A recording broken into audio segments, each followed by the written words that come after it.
तिथे चंद्रपुरात ठाकरेंच्या शिवसेनेनं महाविकास आघाडीतील मित्रपक्ष असलेल्या काँग्रेसचा हात सोडून भाजपसोबत सत्ता स्थापन केली। त्यावरून आता मनसे नेते संदीप देशपांडेंनी गंभीर आरोप केला। चंद्रपुरात ठाकरेंच्या शिवसेनेच्या नगरसेवकाला प्रत्येकी 1 कोटी रुपये देण्यात आले। पैसे देऊन त्यांना वेगवेगळ्या ऑफर देण्यात आल्या असा दावा देशपांडेंनी केला। काही दिवसांपूर्वीच कल्याण डोंबिवलीत मनसेच्या नगरसेवकांनी शिंदेंच्या शिवसेनेला पाठिंबा दिला। त्यावरून संजय राऊतांनी मनसेच्या नगरसेवकांवर टीका केली होती। त्याच टीकेवरून देशपांडेंनी आज राऊतांचा चांगलाच समाचार घेतला। चंद्रपुरातील प्रकरणात राऊतांना अंधारात ठेवलं गेलं की त्यांनीच डोळ्यावर पट्टी बांधली असा सवाल देशपांडेंनी राऊतांना विचारला। तर दुसरीकडे चंद्रपुरातील ठाकरेंच्या शिवसेनेचे जिल्हाध्यक्ष संदीप गिरेंनी देशपांडेंना आव्हान दिलं।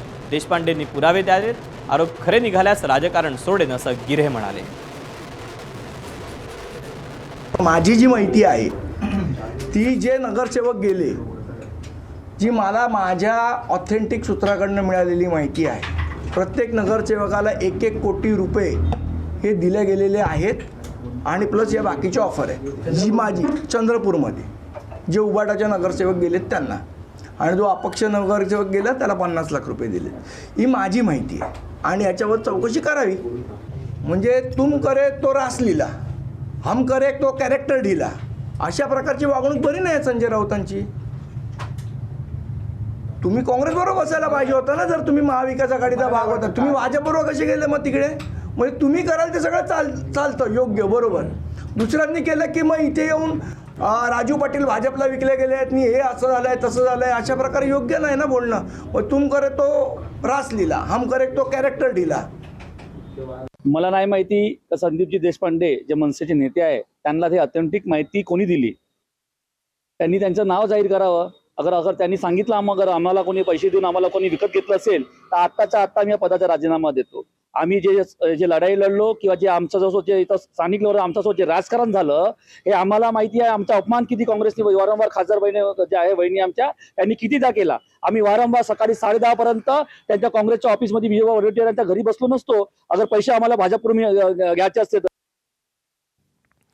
दरम्यान संदीप देशपांडे आता जरी आरोप करत असले तरी या आरोपांना कल्याण डोंबिवलीतील सत्तेची पार्श्वभूमी आहे तशी किनार आहे। कल्याण डोंबिवलीत मनसेनं शिंदेंच्या शिवसेनेला पाठिंबा दिल्यावर राऊतांनी तेव्हा काय टीका केली होती, ज्यावर संदीप देशपांडेंनी आज उत्तर दिलंय, पाहूया।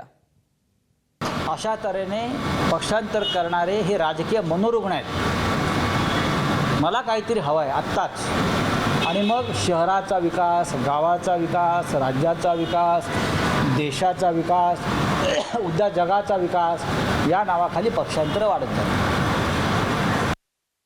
मी परत सांगतो की राज ठाकरे हे स्वतंत्र नेते आहेत, त्यांच्या पक्षाचा तो अंतर्गत विषय आहे।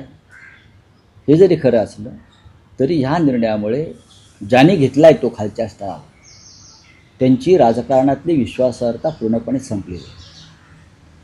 ज्या कोणी घेतला असेल कुठल्याही पातळीवर त्यांची राजकारणातली विश्वासार्हता, मराठी माणसाच्या मनात जो विश्वास निर्माण झाला होता तो पूर्णपणे संपला आहे। नाही, मला राज ठाकरे कोणाच्या दबावाखाली जाणारे नेते नाही। एबीपी माझा, उघडा डोळे बघा नीट।